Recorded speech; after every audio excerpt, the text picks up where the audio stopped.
La radio se quedó en silencio primero. Así fue como millones de estadounidenses vivieron el fin de su mundo, no con el sonido de explosiones, sino con el silencio repentino y sofocante que siguió a las palabras del locutor en la tarde del 7 de diciembre de 1941. Pearl Harbor ha sido atacado. El trasfondo de esas palabras era algo que el gobierno estadounidense comprendió con fría y devastadora claridad. La flota del Pacífico de Estados Unidos no solo había sufrido daños, sino que había sido humillada. Los acorazados yacían en el fondo del puerto. Los aviones ardían antes de que sus pilotos pudieran alcanzarlos. En menos de 2 horas, la instalación naval más poderosa del Pacífico había quedado reducida a humo y escombros. Y el ataque se produjo sin previo aviso. Ese detalle tuvo más importancia de la que los estrategas militares admitirían públicamente, porque no solo destruyó barcos, sino que destruyó el pacto psicológico estadounidense con la seguridad. La creencia de que 2 océanos y un ejército poderoso podían mantener a raya la oscuridad se derrumbó en una sola mañana de domingo. Así que diseñaron una misión que sus propios generales consideraban imposible. Pidieron a 80 voluntarios que subieran a los aviones, despegaran de un lugar desde donde ningún bombardero había despegado antes, volaran hacia el corazón del territorio enemigo, atacaran la única ciudad que nadie se atrevía a tocar, Tokio. Y los hombres que diseñaron este plan sabían algo que los voluntarios desconocían. No había forma de volver a casa. Bienvenidos a Historia de Batalla TV, donde las historias que la historia intentó enterrar finalmente se cuentan como merecen ser contadas. Si es la primera vez que te unes a este canal, menuda historia para empezar. Una petición amable y respetuosa. Si la historia real te conmueve, considera suscribirte a este canal. Solo te llevará un momento, y significa muchísimo para el trabajo que realizamos aquí. Ahora bien, antes de que empiece la historia, una pregunta curiosa. ¿Desde qué parte del mundo se está viendo esto ahora mismo? Dejen el país o la ciudad en los comentarios. Siempre es sorprendente ver hasta dónde llegan estas historias. Y si te apasiona la historia auténtica y sin filtros, no dudes en darle a me gusta. Activa también las notificaciones para que no te pierdas ninguna historia. Ahora, que comience la historia. El presidente Franklin D. Roosevelt comprendió que lo que se necesitaba en ese momento no era solo una respuesta militar. Fue una señal. Ni a Japón, ni a las potencias del eje que observan desde el otro lado del Atlántico. Para el propio pueblo estadounidense, que estaba asustado, afligido y peligrosamente cerca de creer que esta era una guerra que no se podía ganar. La directiva que surgió de Washington fue asombrosa por su audacia y silenciosamente aterradora por sus implicaciones. Alguien tenía que bombardear Tokio, no porque el valor militar de tal ataque fuera decisivo. Los propios analistas del Departamento de Guerra sabían que un solo ataque con aviones limitados no podría paralizar la industria ni la infraestructura japonesas. El objetivo nunca fue una fábrica ni un depósito de combustible. El objetivo era la moral, de Japón y de Estados Unidos. Para encontrar al hombre idóneo para esta misión, se requería un perfil muy específico. No bastaba con ser un piloto experto o un oficial condecorado. Se necesitaba a alguien que combinara la lógica científica con una absoluta valentía. Esa intersección tenía nombre.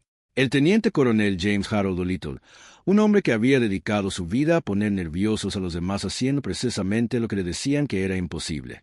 Le asignaron la misión un jueves. Para el viernes, ya había empezado a creer que podía funcionar. El plan que se gestó a puerta cerrada en Washington conllevaba un peso que sus artífices no podían expresar abiertamente. Todos los cálculos apuntaban a la misma verdad incómoda. Incluso si la misión tenía éxito, los hombres que la pilotaban probablemente nunca regresarían. Las distancias eran demasiado grandes. El margen de combustible demasiado escaso. Las variables, demasiadas. Y, sin embargo, el plan siguió adelante. Porque hay momentos en la historia que no se preguntan si son superables. Solo preguntan si alguien está dispuesto. 80 hombres responderían a esa pregunta. Y lo que hicieron a continuación detonaría silenciosamente en la mente estratégica de un imperio, poniendo en marcha una cadena de acontecimientos que ninguna de las partes podía prever.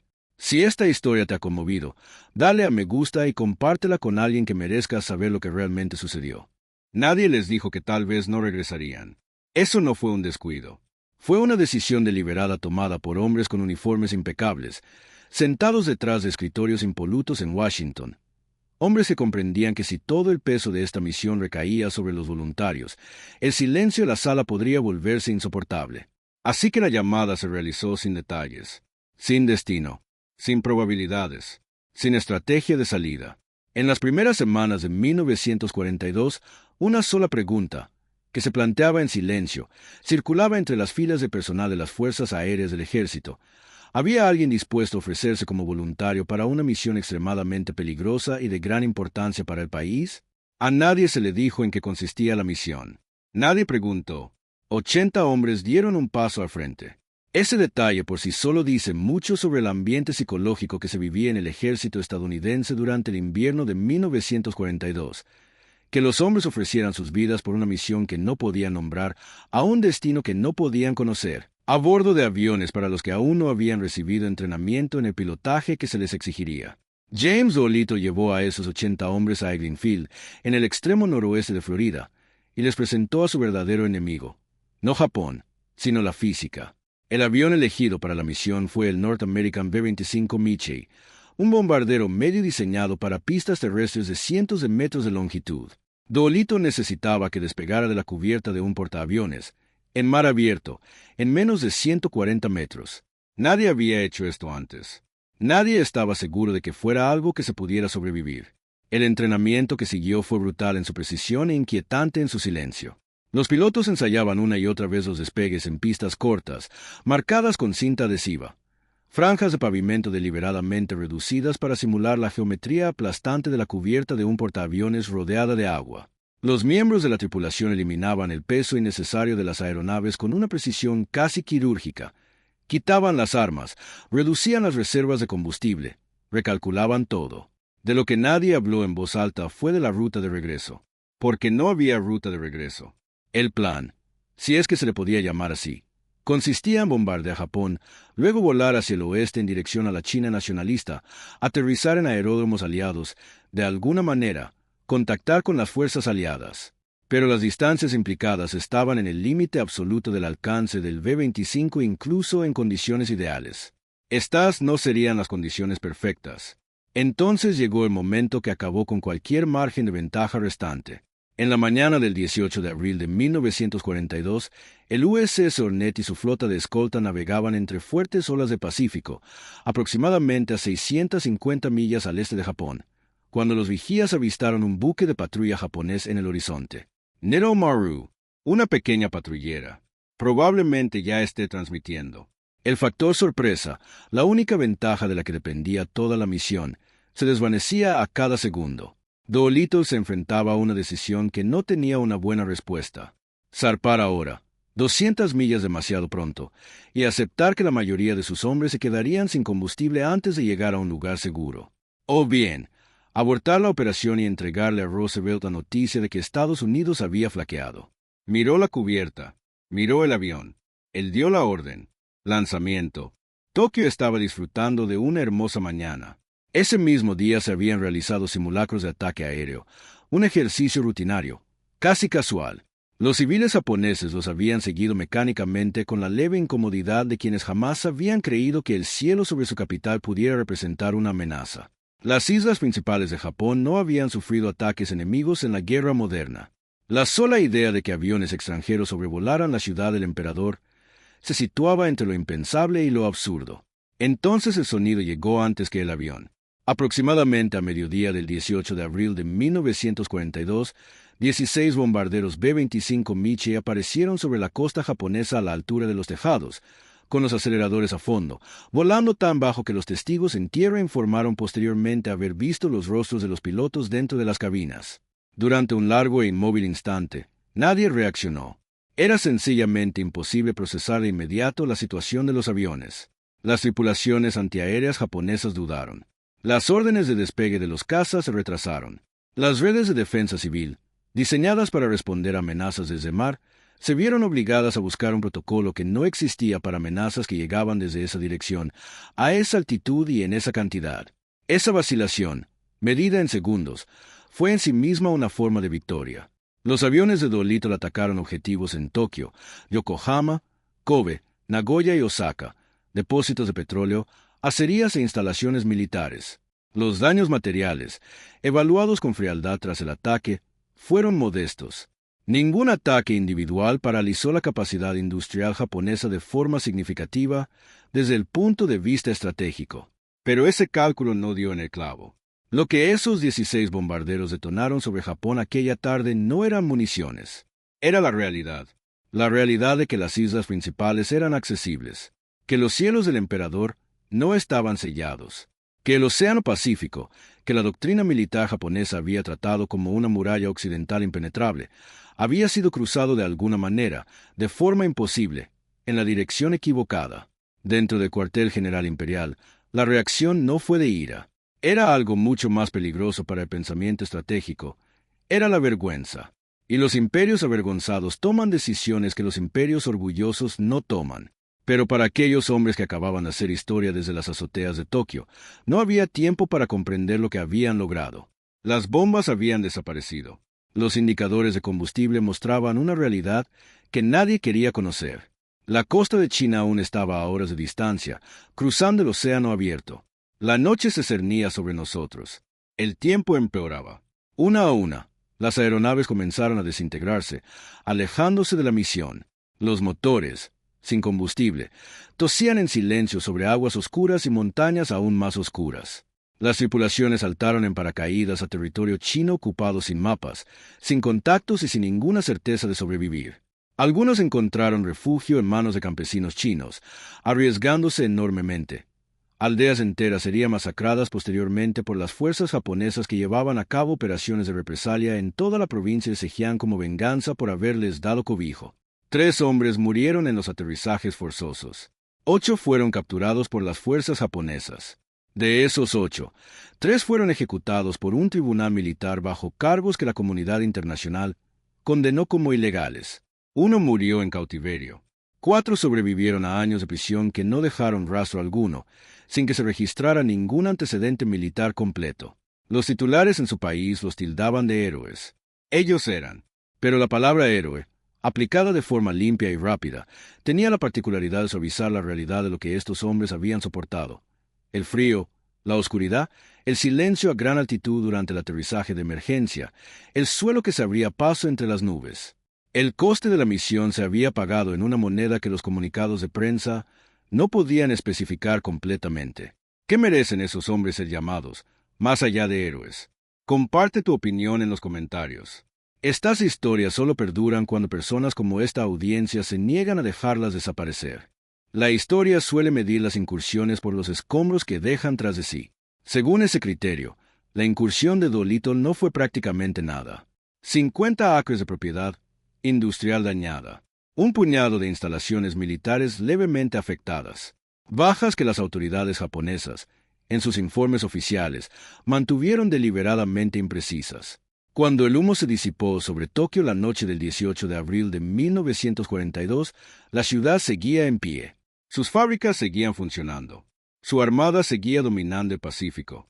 Su ejército seguía controlando un vasto imperio que se extendía desde la costa china hasta las fronteras de la India.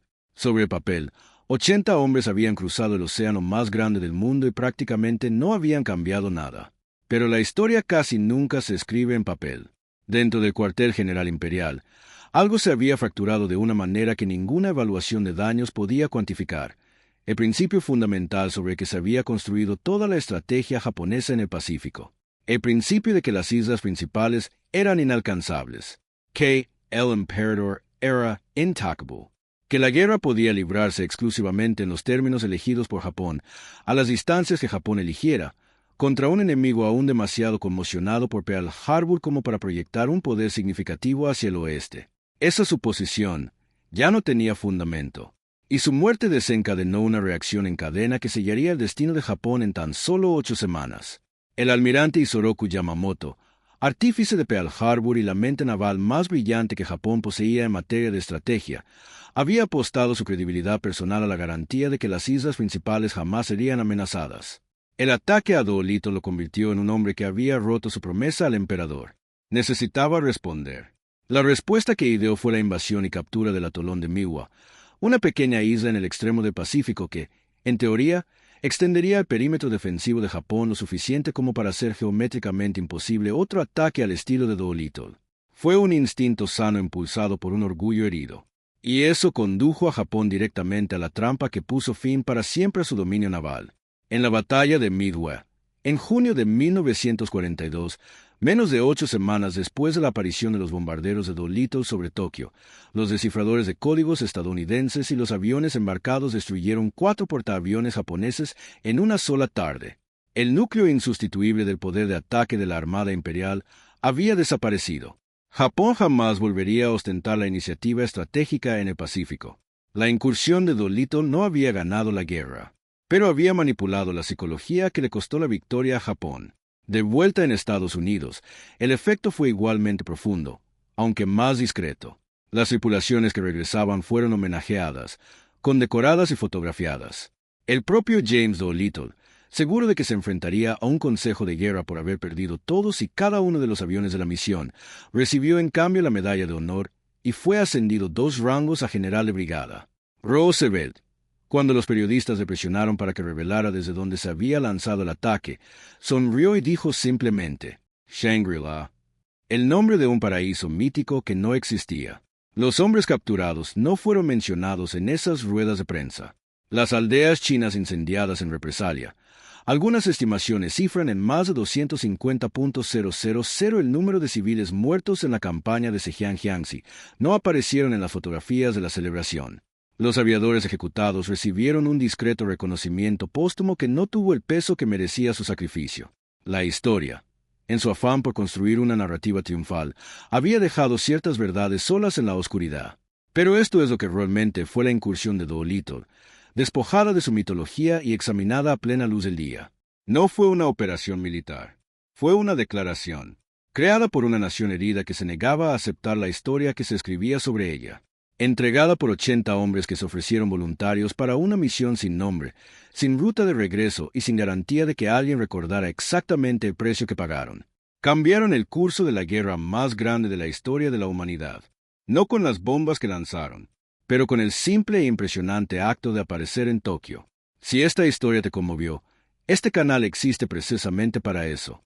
Suscríbete a Historia de Batalla TV para no perderte ninguna. Comparte este video con alguien que ame la historia real. No la olvidará. Y si quieres más, la próxima historia que te espera en este canal es igual de extraordinaria, igual de fascinante e igual de imprescindible. Estos hombres merecen ser recordados. Y ese recuerdo comienza aquí.